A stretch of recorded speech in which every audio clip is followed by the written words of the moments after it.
Fungi का चौथा group है ड्यूटेरोमाइकोटा।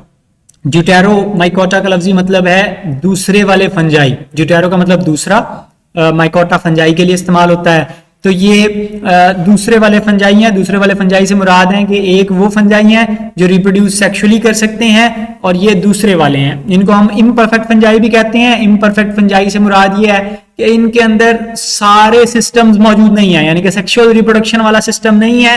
बाकियों में, बाकी पहले तीनों ग्रुप्स के अंदर सेक्सुअल रिप्रोडक्शन वाला सिस्टम भी मौजूद था, तो वो परफेक्ट फंजाई है। तो ये एक्चुअली एक हेट्रोजीनियस ग्रुप है। हेट्रोजीनियस का मतलब ये है कि इनके ये सारे एक जैसे नहीं है। इनकी सिर्फ सिमिलैरिटी ये है कि इनके अंदर सेक्सुअल रिप्रोडक्शन नहीं होती, तो उन सबको यहाँ पे डाल दिया है। तो ये आपस में एक दूसरे से मुख्तलिफ हो सकते हैं, लेकिन बहरहाल हमने इनको इकट्ठा रखा हुआ है। कई दफा इनके कुछ मेंबर्स दूसरी फंजाई से मैच करते हैं। मिसाल के तौर पे इनमें मुख्तलिफ तरह की यीस्ट आती हैं जो एक्चुअली एस्कोमाइकोटा जैसी लगती हैं, और बाज ऑर्गेनिज्म बेसिडियोमाइकोटा या जाइगोमाइकोटा से मैच करते हैं, तो किसी हद तक उनके साथ रिलेटेड होते हैं। लेकिन चूंकि इनके अंदर अभी तक सेक्सुअल रिप्रोडक्शन डिस्कवर नहीं हुई, तो इस वजह से इनको हमने ड्यूटेरोमाइकोटा में अलहदा कर दिया है। अगर सेक्सुअल रिप्रोडक्शन मतलब साइंटिस्ट किसी फंगस को स्टडी कर रहे हो ड्यूटेरोमाइकोटा की और पता लगे कि ये सेक्सुअल रिप्रोडक्शन कर रही है, तो फिर देखा जाता है कि वो जाइगोस्पोर बना रहा है या एस्कोस्पोर बना रहा है या बेसिडियो स्पोर बना रहा है। तो जो जिस तरह की सेक्सुअल रिप्रोडक्शन हो रही होगी उस ग्रुप में इनको रिक्लासिफाई कर दिया जाता है।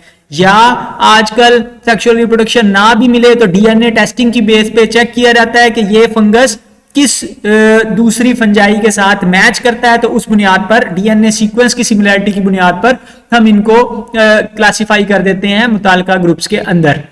ये सेक्सुअल रिप्रोडक्शन ये अमूमन प्रेफर करते हैं कोनिडिया के जरिए से, यानी कि हमने बात की ना कि एस्कोमाइकोटा से ज्यादातर मैच करते हैं, तो इस वजह से एस्कोमाइकोटा की तरह कोनिडिया के जरिए से सेक्सुअल रिप्रोडक्शन करना प्रेफर करते हैं। इसमें कई इंपॉर्टेंट ऑर्गेनिजम्स आते हैं। मिसाल के तौर पे पेनिसिलियम का नाम आपने सुना हुआ है। ब्लू ग्रीन मोल्ड है जो डबल रोटी के ऊपर या माल्टों के ऊपर ग्रो करती है, तो ये जनाब इसी ग्रुप की मेंबर है। इसी तरह एस्परगिलस है, ब्राउन मोल्ड्स इनको हम कहते हैं, ये भी ब्रेड के ऊपर अमूमन ग्रो कर रही होती है, तो ये इंपॉर्टेंट है। इससे इंपॉर्टेंट केमिकल्स भी हम हासिल करते हैं और ये नुकसान भी पहुंचा सकती है। इसी तरह अल्टरनेरिया है, फ्यूजेरियम है, हेलमिंथोस्पोरियम है, तो ये फंजाई इस ग्रुप से बिलोंग करती हैं।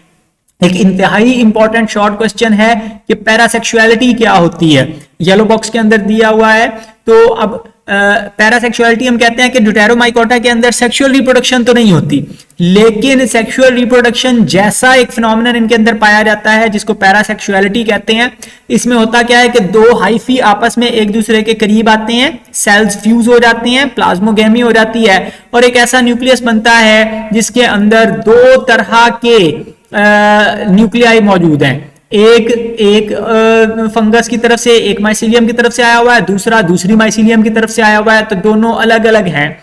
अब क्या होता है कि इन दोनों के दरमियान फिर कैरियोगैमी तो नहीं होनी क्योंकि सेक्सुअल रिप्रोडक्शन नहीं होनी, लेकिन क्या होगा कि एक ही माइसीलियम के अंदर मौजूद दो न्यूक्लियाई आपस में अपने सेगमेंट्स एक्सचेंज कर लेते हैं। यहां से कुछ मटेरियल निकल के इस तरफ आ जाएगा और इस तरफ से कुछ मटेरियल निकल के इस तरफ चला जाएगा, तो एक ऐसा न्यूक्लियस बनेगा जिसके मटेरियल्स आपस में एक्सचेंज हुए हुए हैं, जेनेटिक रिकॉम्बिनेशन हुई है। तो क्रोमोसोम्स के पोर्शंस आपस में एक्सचेंज हो जाते हैं। इस फिनोमेनन को पैरासेक्सुअलिटी कहते हैं। एक ही आईपी के अंदर डिफरेंट न्यूक्लियाई पड़े हुए होंगे, तो उनके सेगमेंट्स आपस में एक्सचेंज हो जाएंगे क्रोमोसोम्स के, तो इसको पैरासेक्सुअलिटी कहते हैं। सेक्सुअल रिप्रोडक्शन इनके अंदर नहीं होती। पेनिसिलियम इस ग्रुप की बहुत मशहूर फंगस है क्योंकि उससे पेनिसिलिन निकलती है और पेनिसिलिन एक ऐसी दवा है जो हम बीमारियों के खिलाफ, बैक्टीरिया के खिलाफ, जरासीम के खिलाफ इस्तेमाल करते रहे हैं बड़े लंबे अरसे तक। तो इसको हम ब्लू ग्रीन मोल्ड कहते हैं क्योंकि ये ब्लूइश ग्रीन कलर की होती है। ब्रेड के ऊपर और माल्टों के ऊपर आपने ग्रो करती हुई देखी होगी, नेचर में बहुत कॉमनली पाई जाती है। सेप्रोट्रॉफिक है, यानी कि वो डिकेइंग फ्रूट है या ब्रेड है तो उसके ऊपर ग्रो कर रही होगी। इसके हाइफी अमूमन सेप्टेट होते हैं, यानी कि सेल्स के दरमियान में दीवारें होती हैं। इनके अंदर एसेक्सुअल रिप्रोडक्शन कोनिडिया के जरिए से होती है। यहां पर आपको कोनिडियो 4 दिखाया हुआ है, यानी कि वो डंडी जिसके ऊपर कोनिडिया लगते हैं और उसमें अमूमन आगे डंडी के अंदर ब्रांचेस होती हैं काफी सारी फिंगर लाइक, और फिंगर के फिर टिप्स के ऊपर यहां पर कोनिडिया लगते हैं गुच्छों में, और वो जाकर गिरते हैं और ग्रो करके नई फंजाई बना लेते हैं, नई माइसीलियम बना लेते हैं। तो ये देखने में ब्रांच्ड होते हैं और ब्रश लाइक नजर आते हैं, इसके जैसे वो मेकअप वाला ब्रश है तकरीबन वैसी सी इनकी शेप होती है।